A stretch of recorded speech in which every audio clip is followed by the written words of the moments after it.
If you've been dealing with chronic pain, fatigue, anxiety, and you've done all the things, you've seen the practitioners, you've done the exercises, you've rested, you've pushed through, and things either haven't gotten better or they improve for a bit and then come back. I want to offer you a different way to think about this. Because usually the problem isn't that you're doing the wrong things.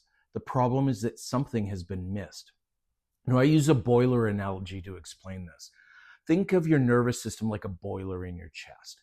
Inside that boiler, there's liquid, stored emotions, traumas that build up over time, and those sensitize the nervous system.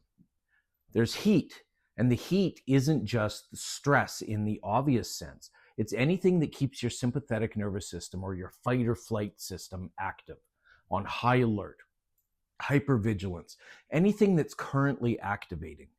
And then there's pressure, the result of too much liquid, too much heat without anywhere to go. Now, if you go in and you do all the right exercises, the right treatment,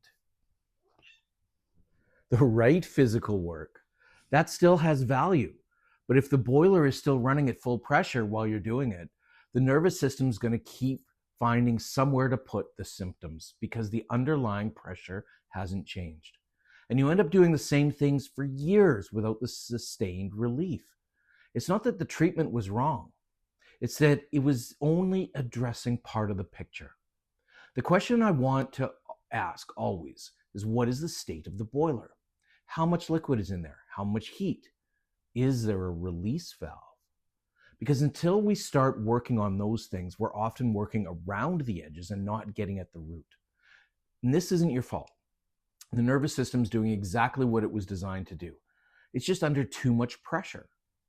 And the symptoms are how it's letting you know. So if you've been trying and things aren't shifting, it might be worth asking a different question. Not just what's the right treatment, but what does my nervous system actually need right now? That shift in the question usually leads somewhere, and it's usually where things start to move.